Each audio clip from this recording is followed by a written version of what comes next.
Tinakwe, kia ora, morena whānau.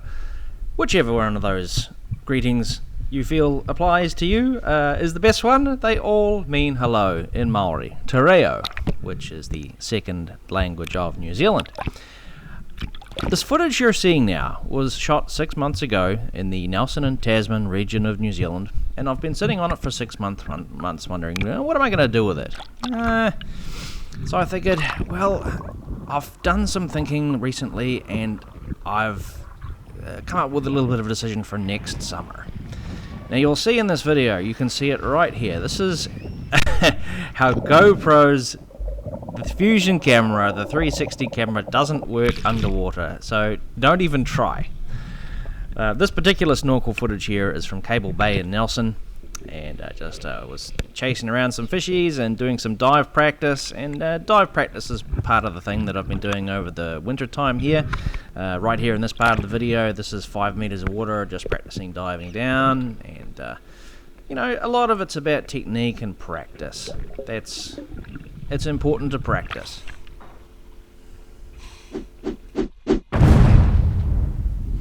Now, I watch a scuba diving channel called Dal Mid. Dal MYD, I believe, is the name. And what he does is he lives in Florida in the United States. This guy's name is Jake. And he goes to all of these bridges and he scuba dives and free dives underneath them looking for lost valuables. We have arrived. So I had this idea in my head, let's go to a couple places that we can dive under bridges in Nelson. And right here, this is Salisbury Falls on the Aorere River in Tasman. And oh boy, this particular river was very, very cold. Moment of truth. It's very, very cold in there. Very cold. It doesn't look cold. You can see in the video there's other people swimming there with togs on. Trust me, it was freezing cold. My wetsuit is a 3mm, 2mm wetsuit, and you know, doing the dive practice in this river, oh boy, was it cold. I mean, this was like winter temperature water, but look at that clarity in the water. Now this was what it was all about, was getting some freshwater dive practice. Now just a little bit about the weight systems involved. You really have to figure out your ideal amount of weight for your weight belt or weight vest when you're diving in salt water. But you need roughly 60% of whatever that weight is to dive in freshwater. So I usually use a weight belt that's approximately 10.5 kilograms for salt water. You know, this is when you're wearing a full wetsuit, but for fresh water like this, I only required 6 kilograms. And yeah, oh yes, look at this, we've got a bit of an upskirt video here. Now this is one of the things that can happen when you're swimming around other people. You get this unintentional upskirt video thing, but hey, the river is a public place. And in lieu of finding lost valuables and things, you can actually have a little bit of fun. I mean, if you're like me, the fact that you're just in the water is enough for it to be enjoyable. It's just swimming. And, you know, you can play around with little fishies and look for marine life and stuff like that too. Anyway, moving along. The idea here was to look for some lost valuables. I was unsuccessful in doing so, and also further on at the end of this video in the Pelorus Bridge was unsuccessful at finding anything. Now regarding power and crayfish, I had several people warn me early on that it was going to be difficult to locate them, especially without going for a walk. Because the nature of driving around Banks Peninsula where I live and trying to find these marine life is the fact that there's been 100 and thousands of other divers that have already reached the easily accessible locations before you. So you kind of need a boat. But here's Salisbury Falls. Alright, well that's Salisbury Falls. This is why normal people come here. Not people that are free diving. Normal people. Swimmers. So this little waterfall you're seeing, this is actually sort of the reason to come here. And you climb up on those rocks and it's like, you're in paradise. Especially when you're wearing a full wetsuit like I am right there. So anyway, just backtracking here. You kind of need a boat, so I decided I'm going to get the Sea Eagle 420X inflatable kayak. Now, Sea Eagle is kind of the industry leader when it comes to inflatable kayaks, and the 420X has a capacity of holding 388 kilograms.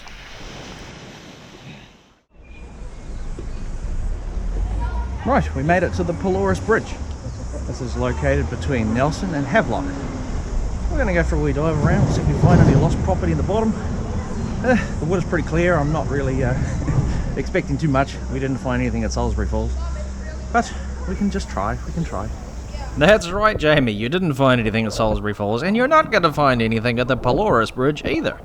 Now, on top of the Pelorus Bridge, they've got these signs that say, don't jump off the Pelorus Bridge, you can die, And I get what they're saying, because there's rocks and stuff everywhere. But what I actually found is that the water depth underneath the Pelorus Bridge was about, but somewhere between 4 and 6 meters. I'm not sure the exact depth. But the water was even more clear than at Salisbury Falls. But look at that shingle underneath the bridge there. Look at all the lost cell phones and GoPros and items of value. Wow, there's just heaps of them, wasn't there? Anyway, there's a 420X kayak. I've been in a bit of a conundrum as to if I'm going to buy one, what am I going to buy, and what am I going to do with it. So the main application of this kayak is going to be allowing me to traverse small parts of the coastline along Akaroa Harbour. Because Akaroa Harbour is kind of a good place to go for the purpose of looking for power and crayfish. Okay, well, we're right in the sweet spot for where people drop things. I haven't seen anything yet, but we'll see. The great thing about it is that it's kind of sheltered, so you're not going to get big waves and swells in there. And for what I'm doing, staying quite close to the to the rocks, to the edge, we're not going to be putting ourselves in a great amount of danger. It's basically a way of getting yourself from point A to point B. Now, I'm not going to say exactly where we're going to go, but I mean, it's not going to be rocket science to figure that out either. And I'm also going to do a little bit of education in the lead up, because we're in winter right now. So there is a VHF radio course that I'm going to take. It costs a little bit of money. And there's also another course for kayakers. There's this website that I discovered, which is like boating information. So essentially I have, because it's a boat, a kayak is a boat, I have to learn a little bit about the stuff that boaties need to know, the maritime education. I have to learn that now. Oh well, never mind. Yeah, I feel so disappointed. You watch those YouTube videos where people swim in river for lost valuables under bridges. They find things. They find cell phones and GoPros and wedding rings. I just get nothing. Good exercise at least. I'm also pretty much going to be in the market to buy yet another camera, because I've got only really one working GoPro / waterproof camera.